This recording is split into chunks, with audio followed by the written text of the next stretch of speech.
নতুন চ্যানেল হিসেবে একটা ফুল পিসি বিল্ড ভিডিও নিয়ে আসা যে কতটা কঠিন তা যারা কন্টেন্ট ক্রিয়েটর আছেন তারা খুব ভালো করেই জানেন। তবুও মাত্র অল্প কয়েকদিনের ব্যবধানে আমরা আপনাদের কাছ থেকে যে পরিমাণে রেসপন্স এবং ভালোবাসা পেয়েছি তাতে ঘরবাড়ি বিক্রি করে হলেও মানসম্মত কন্টেন্ট আপনাদেরকে উপহার দিতে আমরা বদ্ধপরিকর। সবকিছু মাথায় রেখেই আমরা একটু দেরি করে হলেও নতুন বছরে নতুন স্টুডিওতে আপনাদের সবাইকে স্বাগত জানাচ্ছি একটা ফুল পিসি বিল্ড ভিডিওতে।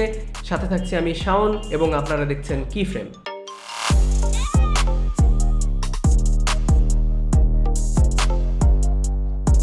আজকে আমরা যে বিলটি করতে যাচ্ছি এটার বাজেট টোটাল 50,000 টাকা with monitor and UPS. So বলাই যায় যে 50,000 টাকার মধ্যে এটা একটা কমপ্লিট সেটআপ বিল্ড গাইড হতে যাচ্ছে। তো চলেন খুব দ্রুত আমরা পরিচিত হই নেই আজকের এই বিল্ডের কম্পোনেন্টগুলির সাথে। কম্পোনেন্ট পরিচিতির আগে একটা বিষয় বলে নেওয়া ভালো যে এই পিসিটি মূলত আমাদের অফিস এমপ্লয়ীদের জন্য বিল্ড করা হচ্ছে। এই পিসি দিয়ে মূলত করা হবে প্রোগ্রামিং। যেহেতু এই পিসিটি দিয়ে মূলত প্রোগ্রামিং করা হবে তাই আমরা কোর এবং থ্রেড কাউন্টের সাথে কোনো রকম কম্প্রোমাইজ করতে চাইনি এবং 50,000 টাকার মধ্যে 13,000 টাকা মতো প্রসেসরের জন্য বাজেট করি। এই মুহূর্তে 13,000 টাকায় সর্বোচ্চ কোর এবং থ্রেড প্রোভাইড করছে Ryzen 5000 সিরিজের 5500, 5600, 5600G ইত্যাদি প্রসেসরগুলো এবং এই সবগুলো প্রসেসরেই 6টা কোর এবং 12টা থ্রেড রয়েছে। তবে দুঃখজনক হলেও সত্যি যে এই মুহূর্তে 13,000 টাকায় ইন্টেলের লেটেস্ট জেনারেশনের 6 কোর 12 থ্রেডের কোনো প্রসেসর আমরা অ্যাভেলেবল পাইনি এবং যেহেতু আমাদের ডেডিকেটেড গ্রাফিক্স কার্ডের জন্যও কোনো বাজেট ধরা হয়নি তাই আমরা Ryzen 5 5600G প্রসেসরটি আমাদের বিল্ডের জন্য চুজ করেছি।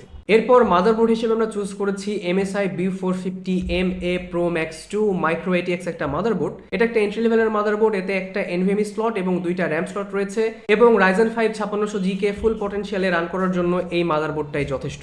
এরপর RAM হিসেবে আমরা চুজ করেছি দেশ স্বাধীনের পর থেকে জাতীয় র্যামের খেতাব ধরে রাখা সেই চিরপরিচিত RAM Corsair Vengeance LPX DDR4 3200 বাসের 8GB করে টোটাল 2টা, মোট 16GB র্যাম। এই র্যামগুলোর পারফরমেন্স এবং রিলায়েবিলিটি কেমন তা আমাদের থেকে আপনারাই অনেক ভালো জানেন, কারণ আমার মনে হয় যে বাংলাদেশের সবগুলো পিসিকে যদি একসাথে পোস্টমর্টেম করা হয় তাহলে অ্যাটলিস্ট 70% পিসির ভেতর থেকে এই র্যামগুলো বের হয়ে আসবে। এরপর বুট ড্রাইভ হিসেবে আমরা চুজ করেছি Adata LEGEND 710 মডেলের একটা 256GB এর Gen 3 M.2 NVMe SSD।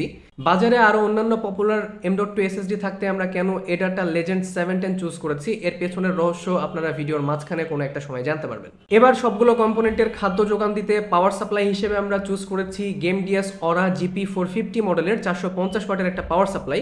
যদিও এই পাওয়ার সাপ্লাই থাকছে না কোনো সার্টিফিকেশন, তবে 450 ক্লেম করার ফলে আশা করছি আমরা অন্ততপক্ষে 350 ওয়াট কনসিস্টেন্ট পাওয়ার ডেলিভারি এটা থেকে পেয়ে যাব। যদিও আমাদের সিস্টেমের টোটাল পাওয়ার কনজাম্পশন 150 ওয়াটও ঠেকবে কিনা তাতে সন্দেহ রয়েছে, তবে পাওয়ার সাপ্লাই সবসময় একটু বেশি ইনভেস্ট করাটাকে আমরা প্রমোট করি এই কারণ একটা ডিভাইসের লঞ্জিভিটি এবং হেলথ এই পাওয়ার সাপ্লাইয়ের উপরেই ডিপেন্ড করে।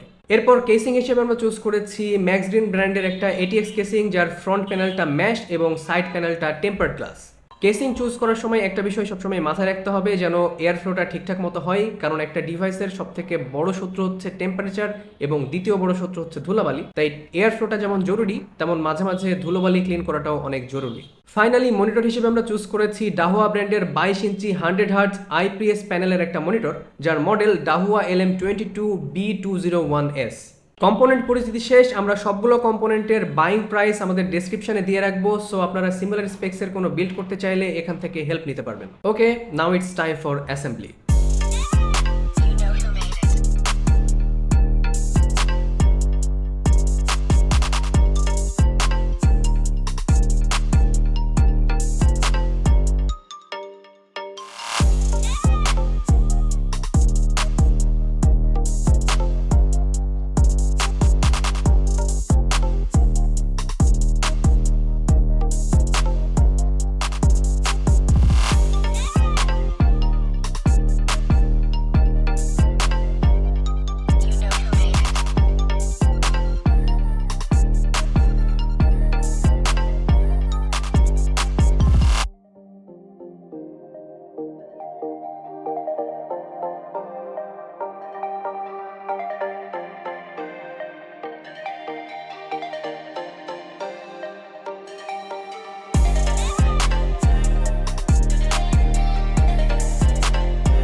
শুরুতেই আমরা Cinebench R23 তে মাল্টি করে রেন্ডারিং শুরু করে দেই এবং মাল্টি করে আমাদের সিপিইউটি স্কোর করে 10911 পিটিএস, যেটা i3 12 জেনের থেকে অনেকটাই বেশি এবং i5 11 জেনের থেকেও অনেকটাই বেশি।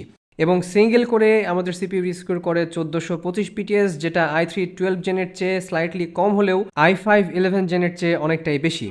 এরপর আমরা ইউজার বেঞ্চমার্ক টেস্ট নামক একটি খুবই কমন বেঞ্চমার্কিং সফটওয়্যার দিয়ে আমাদের সিপিইউটি বেঞ্চমার্ক করি এবং এখানে আমাদের প্রসেসরের স্কোর হয় 97.2%, হুইচ ইজ আউটস্ট্যান্ডিং। ভেগা 8 গ্রাফিক্সের স্কোর হচ্ছে 16.7%, which is very poor. Adata LEGEND 710 এর পারফরমেন্স হচ্ছে 246%, হুইচ ইজ আউটস্ট্যান্ডিং, এবং Corsair Vengeance LPX এর পারফরমেন্স হচ্ছে 82.5, which is also outstanding. Adata LEGEND 710 এর মার্কেটেড রিড স্পিড হচ্ছে 2400 মেগাবাইট পার সেকেন্ড এবং রাইট স্পিড হচ্ছে 1800 মেগাবাইট পার সেকেন্ড, কিন্তু ক্রিস্টাল ডিসমার্কে আমরা এটার টেস্ট রেজাল্টে যা পেয়েছি তা হলো ম্যাক্সিমাম সিকোয়েন্সিয়াল রিড হচ্ছে 2389 এমবিপিএস, যা মার্কেটেড রিড স্পিডের খুবই কাছাকাছি, এবং রাইট স্পিড হচ্ছে 1266 এমবিপিএস, যা মার্কেটেড রাইট স্পিডের থেকে অনেকটাই কম। তবে এই এনভিএমইটি চুজ করার পেছনে একটা বিশেষ কারণ হলো একমাত্র এই এনভিএমইটি মার্কেটে এর অন্যান্য কম্পিটিটরদের থেকে অনেক বেশি টিপিডব্লিউ দিয়ে থাকছে, যা আনুমানিক 500 টেরাবাইটের কাছাকাছি। এবার আসি ফাইনাল কথায়। সো ওভারঅল যদি কনক্লুড করি যে 50,000 টাকা দামের এই বিলটা এই মুহূর্তে কাদের জন্য এবং কোন কোন কাজের জন্য আইডিয়াল হবে, তাহলে টুকটাক অফিস ওয়ার্ক থেকে শুরু করে লাইটওয়েট প্রোগ্রামিং তো খুব ভালোভাবেই এই বিল দিয়ে আপনারা করতে পারবেন। পাশাপাশি যারা টুকটাক এডিটিং এবং গেমিং করতে যাচ্ছেন তারাও এন্ট্রি লেভেল থেকে শুরু করে ইন্টারমিডিয়েট লেভেল পর্যন্ত মোটামুটি ভালো একটা সাপোর্ট পেয়ে যাবেন এই সেটআপ থেকে। ওকে, আমরা আজকের ভিডিওর একদম শেষ পর্যায়ে চলে এসেছি। আমাদের দায়িত্ব আজকের মতো এখানেই শেষ এবং আপনাদের দায়িত্ব শুরু। সো দেরি না করে ঝটপট আমাদের চ্যানেলটি সাবস্ক্রাইব করে আমাদেরকে নেক্সট ভিডিও নিয়ে আসার তাগিদ দিয়ে আশা করি পাশেই থাকবেন। দেখা হচ্ছে পরবর্তী ভিডিওতে। আল্লাহ হাফেজ।